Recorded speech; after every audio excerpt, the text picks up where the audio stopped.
FilmVision Pro is the latest evolution of my film emulation pipeline, designed to accurately replicate the look of digitized negative to print film. This new workflow also includes a suite of cinema-grade looks that work seamlessly alongside the emulation process.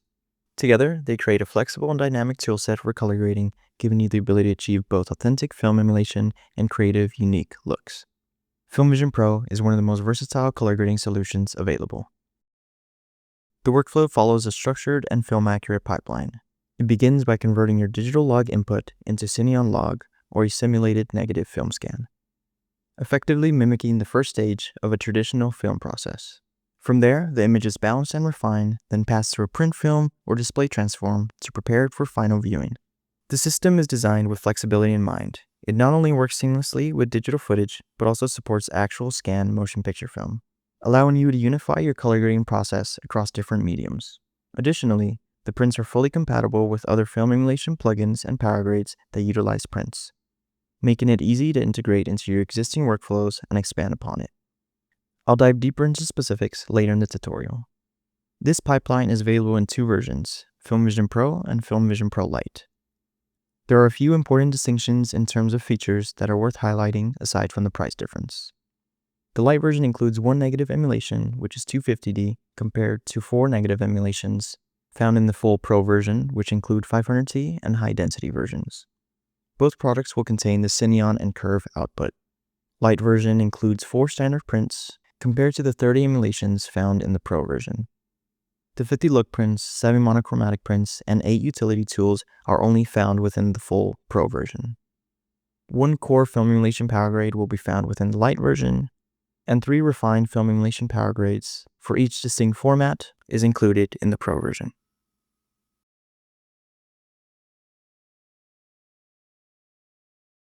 To install this color suite, the first thing we're going to do is open up the unzipped folder. Within the folder, you'll have the version for Davinci Resolve, for Premiere Pro, Final Cut Pro, or something similar, and you'll also find a folder for in-camera monitoring. We're going to go under the Davinci Resolve folder. We're going to go ahead and copy this folder. Next, we're going to go into Davinci Resolve and go under File, Project Settings. We'll go under Color Management, open LUT folder, and you're going to go ahead and paste or drag the folder into here. This LUT folder might look a little differently for you. The only difference is that I've cleaned mine up to only include what we're going to be using today. So once that's pasted in here, we can go ahead and exit out and update lists, save. Next thing, we're going to head to Gallery, right click, add Power Grade Album, and we can rename this FV Pro. Head over, right click, we're going to import, and you're going to find the Power Grade folder within the FilmVision Pro folder, and we're going to select these 3 DPX files. Go ahead and import, and now that that's imported, we're ready to go. Let's go ahead and select our format. I'm going to go with 35. So this workflow is expecting a log C3 input. So this is red log footage. So the first thing we're going to do is go ahead and convert it to log C. Now there's multiple ways we can do this. Firstly, we can use just a color space transform, or if you do own my conversion LUTs, we can go ahead and use the conversion to take us to log C3. For the sake of this tutorial, I'm just going to use the color space transform here. So we'll go ahead and find red wide gamut, red log 3G10. And now we're set up correctly to get started. Now the bulk of the work is being done between these 3 nodes right here, negative, print, and Cineon. So negative, this is what's converting your log footage into just another form of log, which is Cineon Log, which would be your scanned film negative. Now if we right click and reveal selected LUT, we'll have 2 different negative emulations. We have 250D and 500T with 2 high density versions of each. So on top of the negative, we can go 2 directions. We can either use a print LUT, or we can use a curve, which is going to be the Cineon compound node.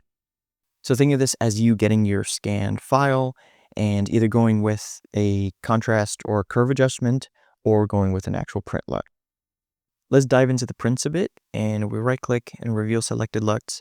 The prints are placed in 3 categories. So first is standard, which are going to be all of your emulations, your actual emulations of film. Second are the look prints, which are going to be your look creations or grades that aren't necessarily specific to film. However, some of them were definitely inspired by looks of cinema, which in turn looks of film. And then third is going to be all your monochromatic looks, which include black and white. I have a day for night grade here and just other monochromatic style looks. And I'm going to go through each of these in detail further into the tutorial, but for now, I'm just giving you a basic overview. For now, I'm going to stick with this cross-actochrome. So now that I've broken down these three, let's actually get into the workflow and how to use this power grade. Firstly, we have denoise. I rarely tend to use this because I do like a little bit of color noise jumping around in the footage. I think it looks good with grain. Next, we have this exposure compound node, which if we open it up, basically I've built a workflow that works similarly to changing your exposure in camera in stop increments. So we select +1 stop. This is as if we change our ISO in camera, and same with going down a stop. Next, we have the balance node, which is going to be where you're going to make any white balance adjustments. And I'd recommend going with the gain wheel and manipulating your footage that way. Going to cool this off a little bit. Next, we have saturation. Saturation is the easiest way to drastically change your footage, either by both raising the color boost or by subtracting color. You can use the standard saturation, or if you have your own saturation method that you like to use, you can do so in here. Next, we have contrast node. Now, when it comes to saturation and contrast, these are highly dependent on your lighting and your lens. So don't be afraid to really dial these in because there's not a really one size fits all. Primaries, you can make any primary adjustments here. Also, minuscule exposure changes, you can do so here as well. Under correction, if you're going to be using any power windows or qualifying, you can do so in here. Let's hop into utility. And these are basically tools that I've created to help you achieve a specific look of film or just to help with making your footage look better. We have low contrast, we have classic, density, film roll-off, 500T highlights, vision 3 greens, sky boost, and bleach bypass. Now I'll go through and use some of these more in detail later on. Next, we have the texture compound node, and this is where you're going to find all of your film characteristics. You'll find things like blur, dust, gate weave, halation, and grain. And obviously the halation and grain is going to correspond to the format you chose with your power grade. And this increase compound node down here, we turn it on. Basically what it's doing is it's bringing up your blacks a little bit just to bring out some of that texture from the grain. And inside of here, we can also add a specific tone to our blacks, which can add some color separation if you're looking for it. We'll see if we toggle this on and off, what that's doing to the image. There's some extra work going on here in the detail node to bring out some of that texture and information. And then lastly, to finish everything off, we have a sharpen node. That was an overview of the workflow. Now we can start grading. Let's actually push the look a bit and go for a look print. Go through and see which one catches our eye. I do like the 7. This is one of my favorites. I think with this, we can probably drop the exposure some more. See what the white balance is doing. I do like some of that blue magenta. Let's go ahead and copy this still and place it on the rest of the footage from the set. Right click, apply grade. This shot is looking a bit too dark, so we'll go under exposure. Just drop it 1 stop. And we'll probably just do the same for the rest of these. -1 stop. This looks good. Probably raise exposure here. Yeah. And do the same here.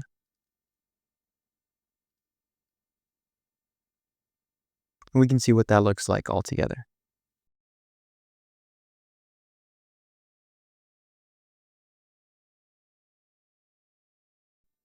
Let's move on to some more Komodo footage, and we're going to go for a 16mm look this time. We'll convert our footage again through a CST. Since I'm going to go for a heavy 16mm look here, I'm going to go with the curve and the Cineon compound node. Sharpen this up. Let's see what the contrast is doing. I'll keep it off. And I don't think there's any more adjustments I want to make to this. Let's play around with the exposure. And probably just drop it half a stop. Let's carry this grade over to more footage. Apply grade. This looks good. There's really not much I want to improve on. We can mess around with the white balance and see what colors we can bring out here.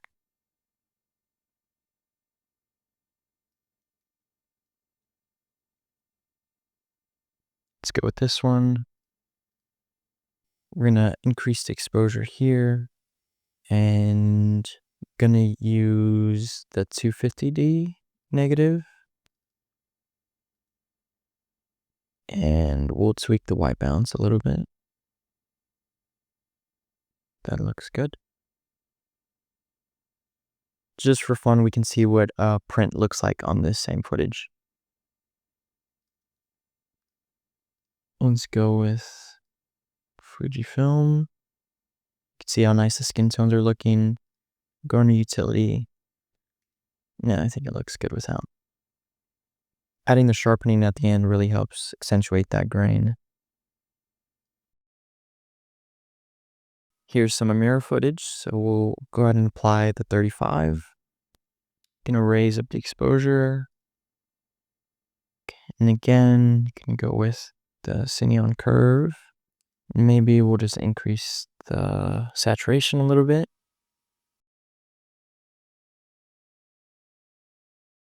This is Sony FX3 footage. We'll go ahead and go with 16mm. And instead of using a color space transform, we're going to use my conversion LUT to take us to Cineon Log C3. Now let's actually dive into what the standard prints offer. So the emulations include Kodak 2393, Fujifilm 3510, we have Cross Ektachrome, which was built off of Season 2 of Euphoria, 2383, Kodak Eastman, Fuji Eterna, and after Fuji Eterna we get into some more unique kind of looks of film. So this print negative is basically what a pushed version of Cineon would look like. Film presents itself in a variety of different ways, and I wanted to include this look because it's very reminiscent of 16mm looks in general, and is definitely one of my most used. Going down, we have Kodachrome and Ektachrome, which are both slide film emulations, so they're going to have a high saturation and high contrast profile. And then we have these last three classic emulations, which are looks inspired by classic cinema, from classic Steven Spielberg to Terrence Malick. For the shot, we're going to opt for this first negative print. The first adjustment I'm going to make is switch the negative to 250D and drop the exposure one stop. Now we have a look that closely resembles the film Spencer, which was shot on 16mm. Alternatively as well, I'll show you a combination that works well at creating a similar kind of look. So we're going to go ahead and turn on Cineon. We're going to go under Utility. We're going to select the Classic, Density, and Vision 3 greens. And this again kind of gives you that classic tree of life kind of grade. We'll switch back to just this regular print. We'll grab a still. We'll apply it to this next shot. Scroll through here. We'll probably fix exposure a bit. And I'm going to go for the cross Ektachrome look here. Let's go ahead and add contrast actually. Nice. Some more Sony footage. We'll go with the 16mm again. Use my conversion LUT. Maybe we'll tweak the white balance slightly. Add a little bit more warmth and magenta. And here we can see if I make changes in exposure, the halation will also work in tangent with it. If we raise it, more gets fed into the halation. If we lower it, there's less being affected by the halation. This is more red footage, and we're going to go with 65mm this time. We've converted to log C. Now let's fix the exposure. Fix the white balance. Leave it somewhere around there. We're going to go for the Kodachrome emulation here. And add in the contrast. And this shot is doing really well at showcasing what the Kodachrome emulation is doing. Very reminiscent of those older 65mm films. This is RE footage. We'll go for 65. We'll tweak the white balance a little bit. You know what, we can also just use the white balance clicker and see what is perfect. Now for this set of footage, I want to go for something that is closer to what we would find in modern cinema. So I'm going to turn off the texture node. For fun, I'm going to add a 235 blank. Let's head over to print and go through some of the look creations. So in total, there are 50 different grades, which are a lot to get through, but the more you use it, I think the more you'll find which you tend to gravitate towards and which inspire you to maybe use it on a project or to even shoot a project with a specific look. For the shot, we're going to go through some of these and see. I like this print look 7. Let's see how the footage looks. We'll drop the exposure. Yeah, we'll drop it a stop. We'll go for more moody grade here. And that's it. I'm happy with how that looks. Let's see how it transfers over to the rest of the footage from this set. Let's grab this still and apply it to the rest of the footage. And now the only changes we'll really have to make are exposure related. But once that's done, now the project is going to have one unified look throughout. Let's quickly dive into some of the monochromatic looks. And the first 3 are black and white emulations. M4 is actually a day and night grade, but if you enjoy the tones you get out of it, all you have to do is raise up the exposure and you can use it that way. And then these last 3 are just different monochromatic grades. You can also choose one and change the balance of it and just shift it to another color entirely if the hue you're looking for isn't already included. Now I want to go a bit more in depth into the utility tools. So let's get this footage set up. It's once again red Komodo footage that's been converted. Let's head into utility, and I'm going to break down these 2 tools specifically because they are very scene specific and they will not work across all your footage. So firstly, Sky Boost, pretty self-explanatory, but what it does and what it's meant to do is to bring back any color that may be lost in the brighter parts of your image. The thing about shooting on film, and one of its strengths, is obviously the highlight retention. But with that is just all the information that is also held in the highlights, and digital lacks in this aspect. So that's why I created this tool to kind of bring back that lost information to help sell the film look even more. And then next to that is Vision 3 greens. If we turn that on, again, self-explanatory. What it does is just shift your greens to be more in line with as if you shot on tungsten balanced film. The rest of these are pretty self-explanatory, and I'll go into some more footage to show you how exactly I use them. This is a quick before and after with both of those turned on. Here's Blackmagic footage with the Sky Boost on, and another. More Log C3 footage. We'll bring up the exposure. We'll fix the white balance of it. We're actually going to increase the color boost slightly. Head over to print, and we're going to select this as G3 negative. We'll go under utility, and we're going to select the classic and the density. The classic just brings down your tones to one kind of unified palette for more classic look creations, and density just increases the color density. I also really enjoy using this low contrast tool, which will lower the contrast, but also increase the saturation and density slightly. But there you go, that's that look pretty much done. Another quick thing here is if you don't have the full studio version of Davinci Resolve and can't use this halation, or if you just want an alternative halation method, if we go over to this power grade selection, right click and import, and we're going to navigate to the utility folder found within the FilmVision Pro, and you'll find this alternative halation power grade. So we'll go ahead and click this and import.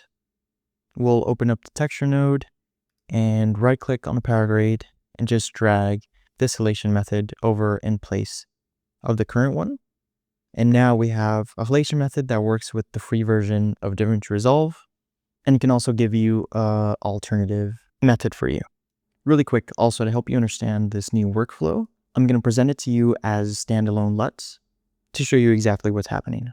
So we'll make 3 nodes. This middle node, we can go ahead and place a negative emulation. So we'll go for Vision 3 500T. We can call this negative. Now this negative is expecting a log C3 input. So we need to convert this Blackmagic footage into log C3.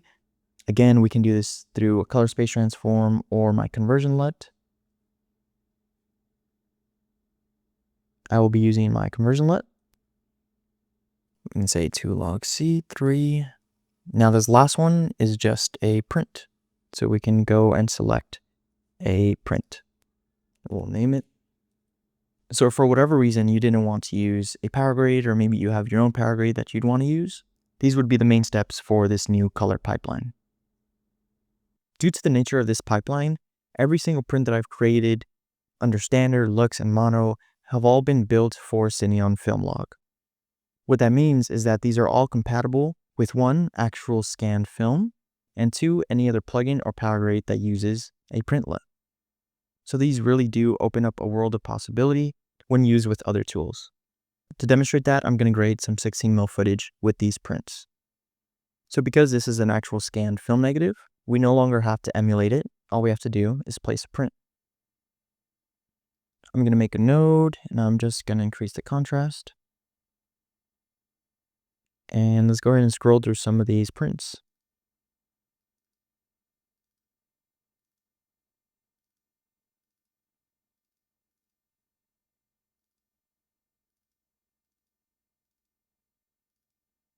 Here's another shot. We're going to place print standard B1, node before, fix the exposure, increase the contrast, and there we go. This really does make grading film that much more fun and easy. We'll do one more. We just need to bring up the exposure. And there we go. Let's actually check out some of the looks.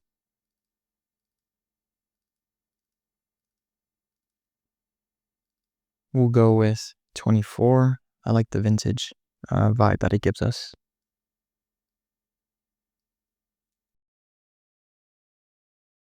To get started in Premiere Pro, we're going to go under Basic Correction, and we're going to go ahead and go to Input LUT. You're going to find the unzipped FV Pro folder, go into Premiere Pro, go under Negative, and you're going to find the folder that corresponds to your footage. So this right here is Arri log C3 footage. So we're going to go under Arri log C3, and you have 2 different negative emulations. So you have 250D and 500T with high density versions of both of them. We're going to choose 500T. And you see that transformed our footage into another form of log that is similar to a scanned film negative. Next thing we're going to do is go under Creative, go to Look. We are going to browse. We're going to go back to the Premiere Pro folder, but this time we're going to go under Print. Now there's 3 different categories of prints. There's standard, lux, and mono. Standard is going to be all of your actual film emulations. Looks are going to be your cinema style look creations. And mono are going to be all of your monochromatic looks. Let's go under standard, and we're going to choose print standard C1 cross ectochrome. Now the only thing left to do is to go back to basic correction and now fix up the exposure and the white balance here. So we can go ahead and up the exposure, bring up the shadows a bit, bring up the exposure a little more. And in terms of white balance, maybe I'll just cool it off a tiny bit and add a touch of magenta. And that's pretty much it. It's pretty simple, super straightforward workflow. Alternatively, what we can do is disable this creative section with our print LUT. And instead of using a print, what we're going to do is just place contrast over our scanned film negative emulation.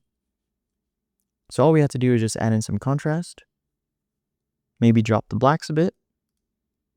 And now we have a Cineon style look that is very reminiscent of 16mm film.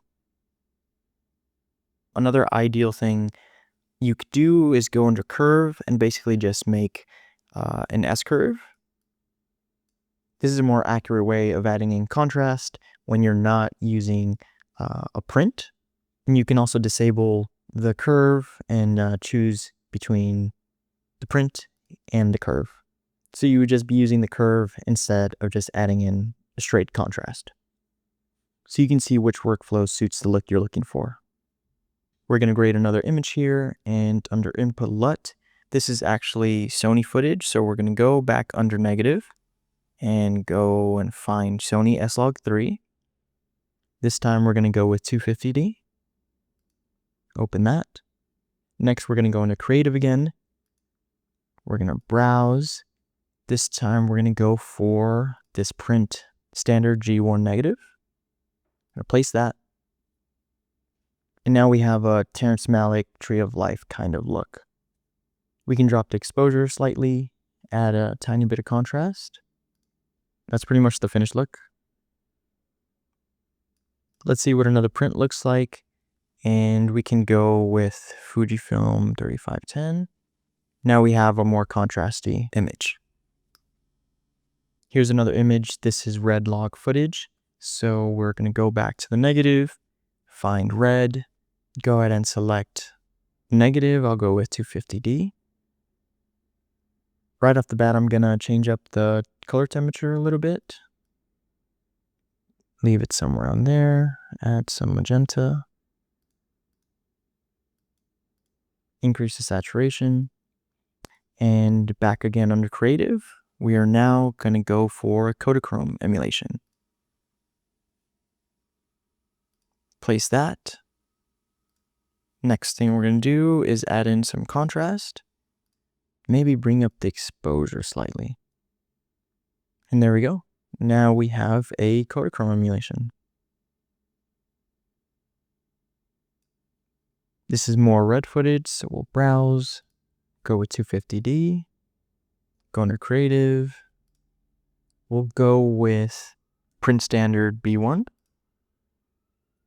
This looks good right off the bat. I'll probably just drop the exposure slightly, add in some contrast, dial back on the warmth, maybe add in some more contrast. And there you go, that's the look.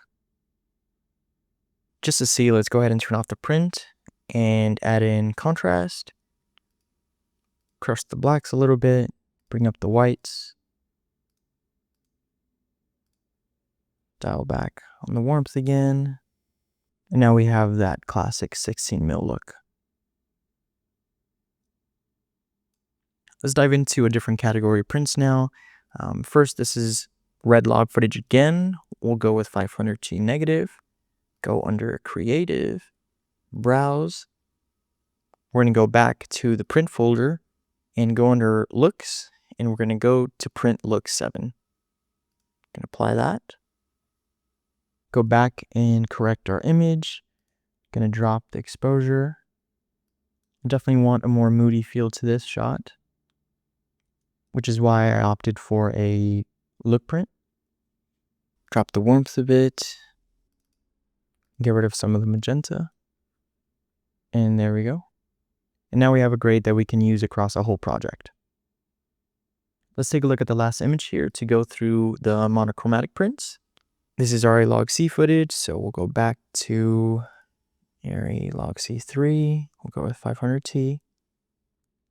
Go into creative. Now we're going to go back to print and go over to mono.